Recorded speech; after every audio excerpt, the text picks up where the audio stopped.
Pernahkah kita bertanya, untuk apa sebenarnya kita hidup di dunia ini? Apa hanya untuk bekerja, mencari harta, lalu akhirnya kita meninggal? Ternyata Islam memberikan jawaban yang jelas. Apakah itu? Assalamualaikum warahmatullahi wabarakatuh. Selamat datang di channel saya, Didi Gerung. Mari kita kupas sedikit ilmu yang akan kita bahas kali ini.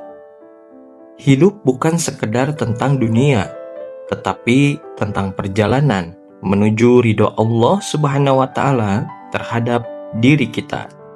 Di dalam Islam, tujuan hidup manusia adalah beribadah kepada Allah dan menjadi khalifah di muka bumi dengan menebarkan kebaikan. Allah berfirman dalam Al-Quran bahwa manusia dan jin diciptakan hanya untuk beribadah kepadanya. Dalam Islam, arti khalifah sendiri adalah pengganti, wakil, atau pemimpin. Allah menciptakan manusia sebagai khalifah di bumi, yaitu makhluk yang diberi amanah untuk mengelola, menjaga, memakmurkan bumi sesuai dengan petunjuknya, bukan untuk berbuat kerusakan. Dalam Al-Quran, surah Al-Baqarah ayat 30, Allah berfirman, "Ingatlah ketika Tuhanmu berfirman kepada para malaikat, sesungguhnya aku hendak menjadikan seorang khalifah di bumi." Tugas manusia sebagai khalifah beribadah kepada Allah dan menaati seluruh perintahnya, menegakkan keadilan dalam kehidupan bermasyarakat, menjaga alam dan lingkungan, serta tidak membuat kerusakan di bumi. Memakmurkan bumi dengan ilmu, kerja keras, dan perbuatan yang bermanfaat. Menjadi teladan dalam akhlak seperti jujur, amanah, dan bertanggung jawab. Dan mengajak kepada kebaikan dan mencegah kemungkaran sesuai kemampuan. Menjadi khalifah bukan berarti manusia bebas berkuasa, tetapi memiliki amanah besar yang akan dimintai pertanggungjawaban oleh Allah. Setiap perbuatan, baik kepada sesama manusia, hewan, maupun lingkungan, akan dipertanggungjawabkan di akhirat.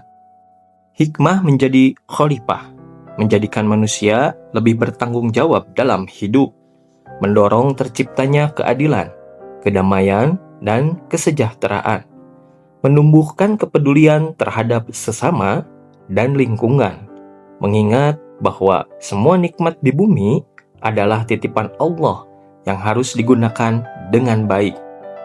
Kesimpulannya, khalifah dalam Islam adalah manusia yang diberi amanah oleh Allah untuk menjadi pemimpin dan pengelola bumi dengan menjalankan syariatnya, menjaga keadilan, memakmurkan kehidupan, serta memelihara alam. Dengan menjalankan tugas sebagai khalifah, manusia dapat memperoleh ridho Allah dan mewujudkan kehidupan yang baik di dunia maupun di akhirat. Pertanyaannya, namun ternyata semua itu tidak semudah yang dibayangkan. Pertarungan abadi antara manusia dengan iblis sangat sengit. Bahkan sang iblis tidak akan pernah lelah dengan janjinya untuk membawa dan menjerumuskan manusia ke dalam api neraka.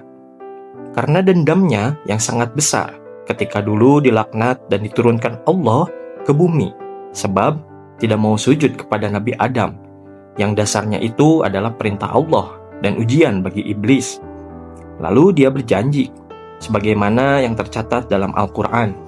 Iblis berkata, "Ya Tuhanku, karena Engkau telah menghukumku tersesat, pasti akan kujadikan mereka memandang baik perbuatan maksiat di bumi, dan pasti akan kusesatkan mereka semuanya." Quran Surat Al-Hijr ayat 39.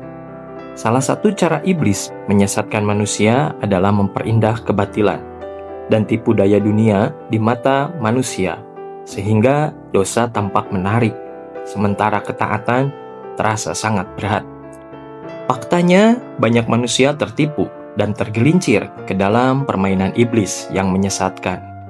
Iblis tidak mampu memaksa manusia berbuat dosa, tetapi ia terus membisikkan keburukan, menghiasi kemaksiatan, dan menanamkan angan-angan kosong, hingga yang batil terlihat indah, dan yang benar terasa berat. Karena itu, seorang mukmin harus selalu waspada, memperkuat iman, memperbanyak zikir, berpegang teguh pada Al-Quran dan Sunnah, serta memohon perlindungan kepada Allah agar tidak menjadi korban tipu daya setan. Sebab di akhir zaman ini banyak manusia merasakan hidup yang sangat berat.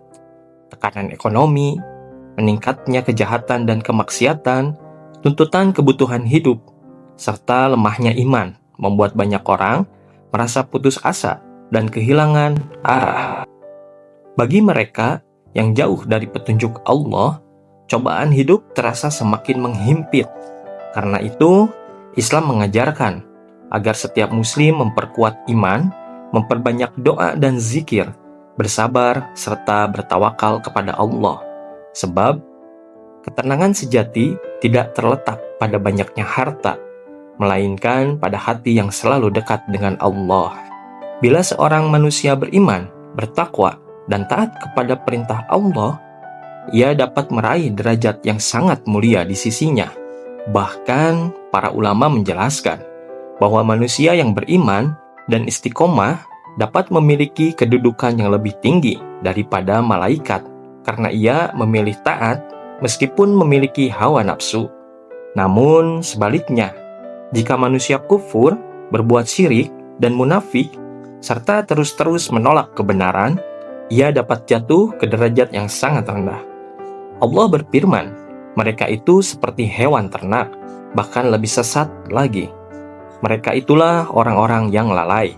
Quran Surah Al-A'raf ayat 179. Karena itu, kemuliaan manusia tidak ditentukan oleh harta, jabatan, atau keturunan, melainkan oleh iman, takwa, dan amal soleh. Sebab, Allah menciptakan manusia untuk beribadah kepadanya. Barang siapa beriman, bertakwa, dan taat kepada perintahnya, Allah akan memberikan petunjuk serta jalan keluar dari setiap kesulitan. Kehidupan di dunia memang merupakan tempat ujian, namun di balik setiap ujian terdapat hikmah yang dapat meningkatkan derajat, melatih kesabaran, menguatkan keimanan, dan mendewasakan cara berpikir bagi orang-orang yang mau mengambil pelajaran. Karena itu, bagi mereka yang dekat dengan Allah, hidup bukanlah beban semata, melainkan sebuah anugerah dan kesempatan untuk meraih ridhonya.